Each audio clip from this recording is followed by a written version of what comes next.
We've also got a new filing today at the 11th Circuit Court of Appeals. This is to take down Jack Smith, and it's the case out of Florida, out of the district court there, now heading to the 11th Circuit, the ACLJ filing. And this case is about whether or not it's constitutional to have Jack Smith as a special counsel when it is not an office that is approved by Congress, so it hasn't been legislated, so there's no process to go through.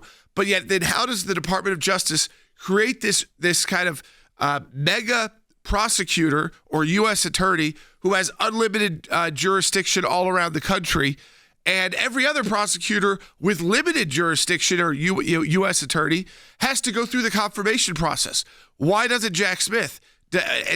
Why can you create someone who has more power to prosecute in more jurisdictions without the limits of location, and they don't have to go through any process at all? They can have their own budget, their own team, and this, of course, is challenging this whole idea of special counsels, which has become a problem which we saw under the Trump administration. So we're filing there as well. Continuing on quickly, James in Maryland, you're on the air. Hi, I voted early on last Thursday, and I noticed that on the list of presidential candidates that Kennedy was still on there. Yeah, I know what you're going to say because you put that on there. He says if someone votes for him, what happens? Technically, the vote goes to Kennedy because he suspended his campaign, and a lot of them was too late to get him off. So that's just the nature of it. You look at our Tennessee one, there was probably 20 people listed. And also with the Kennedy issue is that you saw Democrat states, some of the very same states that tried so desperately to get Trump from off the ballot. Also the ones saying, sorry, there's nothing we can do here. We have to leave Bobby Kennedy on here. And therefore, I mean, it's all games. As Logan says, politics is professional wrestling. Yes. It's all fake. There are schools, specifically one school that Jerry Seinfeld's children actually went to, and he had a statement to make about this, that are closing on Election Day and giving kids the option that may be emotionally distressed due to the election results. They'll be taking either the day off. They said they imagine that they acknowledge this may be a high-stakes time, an emotional time, and no matter the election outcome, we're going to create a safe space to provide students with the support that they will need. Again, and Jerry Seinfeld, obviously he responded. He said, this is why the kids hated it. What kind of lives have these people led that makes them think this is the right way to handle young people, to encourage them to this is the lesson they are providing for ungodly sums of money. And, and Mummy said, this is why we left. So this is what's happening right now in your schools. Again, that's honestly, he's right, making it worse. Because it's saying if someone becomes the president and you don't like it, you should be going into bereavement instead of dealing with what it is to be an American in society and dealing with election results and going, okay, well, my person didn't win. Moving on. How do I keep influencing change? How do I keep working to be a good person? How do I keep inspiring people? And though it may not love the results, that doesn't change everything in my life.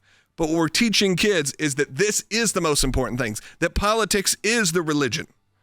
And you got to step away from that. This is a Politico headline last night that came out.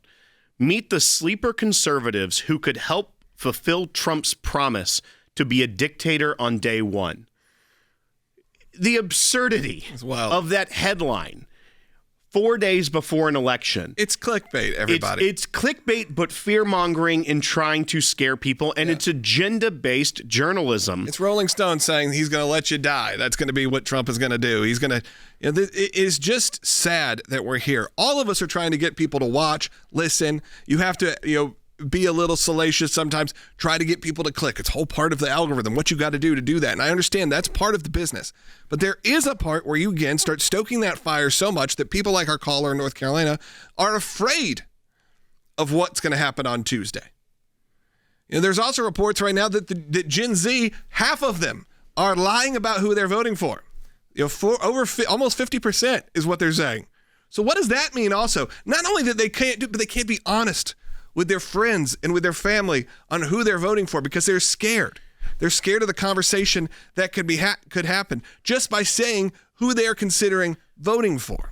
And you even see that the Harris campaign is encouraging lying to your family. Mm-hmm. They are putting out ads directed at women saying, lie to your husband. Your 1950s he doesn't husband. Have to know. Your turn, honey. In the one place in America where women still have a right to choose.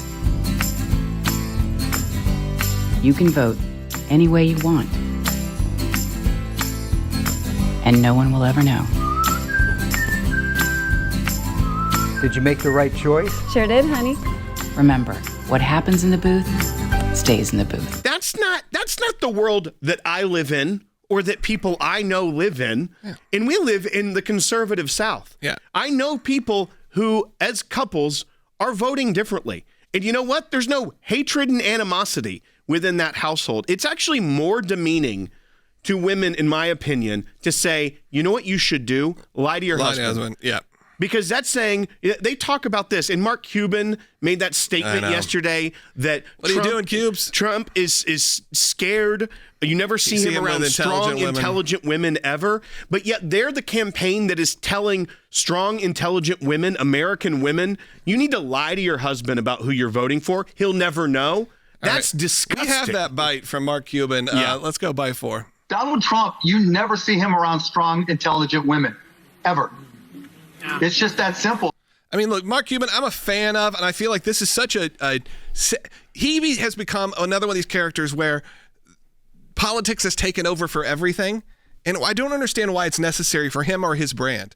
He is sort of a beloved figure. Right. With Shark Tank and everything, kids, and everyone. Why do you feel like he needed to step in and make this much of a statement? Support whoever you want to support.